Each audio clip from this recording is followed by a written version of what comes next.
Hi everybody, this is Brian with the Instructional Tech Coordinator team here in the School District of Waukesha. In this video we're going to take a look at YouTube, and we're going to look at a feature that some teachers might find very valuable and can be really creative when you're looking at YouTube and the videos that you've uploaded to YouTube. So we're going to go ahead and log in or sign into YouTube. Again, I'm going to use the same District of Waukesha information I was given that I use with Google and a lot of other accounts. Okay, now I'm logged in. How do I know that I'm officially logged in? Well, up here, if I have an image, that'll appear. Some of you will have a name that'll appear there as well. But this shows that we are logged in. Now, when I click on this image, it's going to offer up for me the opportunity to go to Creator Studio, and that's where we want to go to look at what we're looking at today. So now I know how to upload videos. I have videos that are now out there for my students. I maybe even put some of them in a playlist, but I'd like to add some additional features to my videos or some additional annotations to those videos to really focus my students in on the videos a little bit more. I'm going to come in here, right here is my dashboard, but I'm going to click on Video Manager. And this is going to show me all of the videos that I have available for my use here. I'm going to go to one that my daughter created a while back that I uploaded, okay, and I am just going to click on the Edit button, which is going to take me back into the Video Manager area. Now, there's a couple of different tabs here, and I'm going to go over what each of them does very quickly, and then we're going to focus on one in particular. So in Info and Settings, if you need to add a description, and I strongly encourage you to do so, for your students to find it, this is really the keywords that videos can be searched for, but adding a description and a really good title can be very helpful. So this one's using the Explain Everything app on the iPad. First grader Ella explains the properties of the bossy R, something she was learning about at that point. Also tags, if you're not familiar with what tags are, this is how students will search for different keywords, or your audience will search for different keywords, and this really makes those pop up in the search engine. You can add a custom thumbnail to make it a little bit easier for them to find and know what they're looking at right away, and then we'll click Save Changes. So those changes will now be saved. So that's the Information and Settings tab. I can also change whether that is a public video, which means it's searchable by anybody in YouTube. Unlisted, meaning it won't show up in the search results. You have to have the link, but anybody could view it if they had the link. Or private, only available to a small group of people, which I indicate. And finally, I can add it to a unique playlist if I choose to do so here, or multiple playlists. The next tab here, I'm going to leave this page. The next tab here is our Enhancements video. And this is where you can start, I'm going to pause that. This is where you can start to add some special effects to the video or some different looks to it. So let's say your video camera is a little bit shaky. Clicking the Stabilize button will show you what it looks like. And here you can see this is the original video. And if I were to click any of these buttons, the changes that would be made would show in the preview side of the window. So I can change a couple of things like the fill light and the contrast. I can trim it down to specific portions. So I'm going to click that. And by dragging these blue sliders here, I can trim it to a much smaller video. I can place my playhead in the middle and split it and get rid of parts of a video there. So, and here you can see anything that's in blue is what will remain.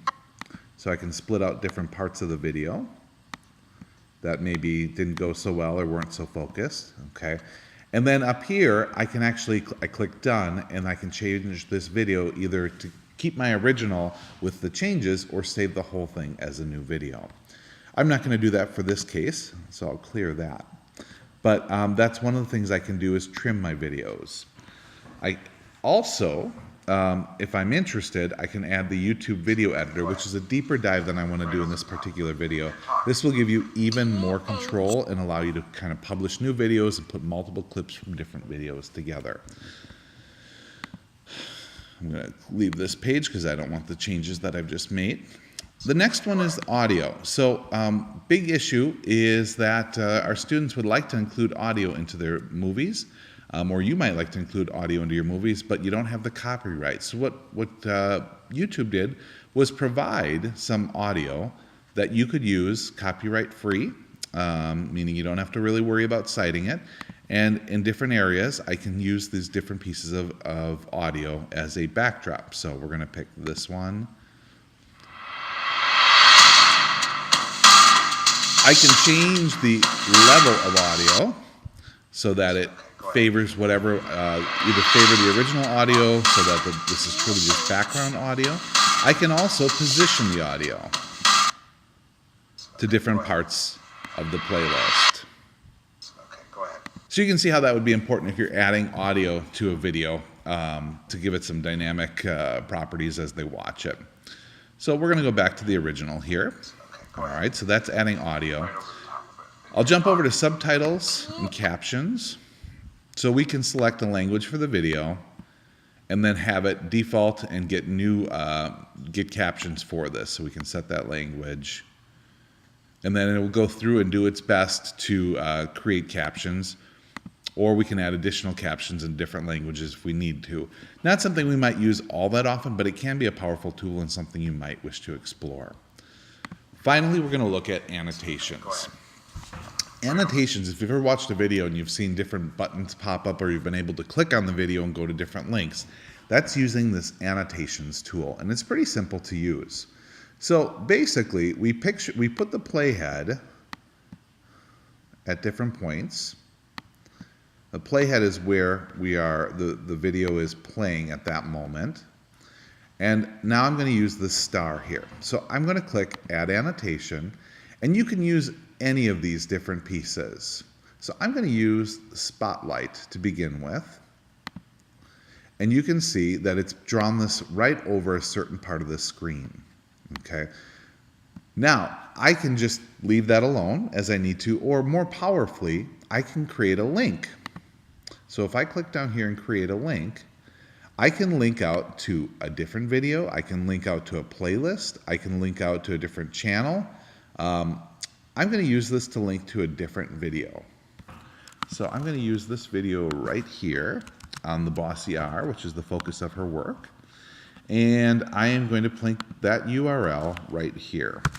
And I can even determine specifically where that's going to start. So I'd like to start that at the 5-second mark. Okay. All right, so Bossy R is right here. there it is. And now I can determine the duration of that. So I'd like that to be there until we get to this piece. So just about using the time code about the 1:14 mark. So I can either do that manually or I can just go in and change it like that. Okay. Now I can do other annotations on top of that. So I can add an annotation like this, and I can type in that one. Click on the star to learn more about Bossy R. And that one is going to be around the same time code. So I'm going to slide this guy back here, and you can see how they're stacking up. Okay, and I'm going to use my timeline view. And now let's take a look at what that would look like.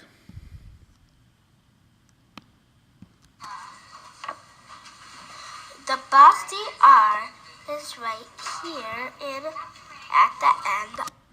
I need to drag out this a little bit more. And I can even change the look and color of it if I need to. And that can be valuable, right, to make things stick out. Can move this to different points here. Star. Great. So now I have a unique annotation built in that links out to another video. Again, what else could I link out to, or what other annotations could I put into that? And any of these will work. It doesn't really matter which one you choose to use. But let's use this label, okay? I could link this label on the car. We're going to drag that guy right here.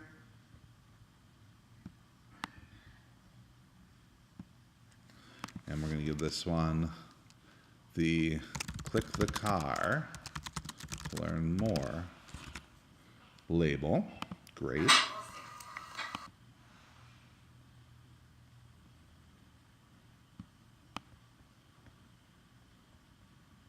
And I do find that these tend to be a little bit finicky. but they can work pretty well, and they can be pretty powerful pieces as you go. So we'll figure out where that one ends. I'll shorten that up just a little bit. And then I can link that out. And again, what other things can I link to? I can link to a video. I can link to a playlist. So you may say here, want to learn more about automotives? Click on my playlist to learn all about vehicles. Or subscribe to this channel. Or visit this Google Plus page. Or whatever it might be that you're ultimately wanting the students to do as a result of watching This this. is a picture of a car. It's about Great. Well, let me just do this to add a little bit more to it. Okay. And so that's generally how we use annotations. When we're done, we click Apply Changes. It'll make those changes. It'll take a little bit of time to process. And at that point, we can really start sharing this out with students and do some creative things with our video. The other thing you might want to notice, and you'll see it up here, enable your account for external annotation links. If you want to be able to link out to other locations or other websites, if this pops up, you'll click Enable and Accept. And you'll be all set there. So if that pops up, feel free to click onto that. It'll give you a little bit more functionality and features as you use YouTube. So this is just a cursory look at the video manager and editing that can be done in the Creator Studio in YouTube.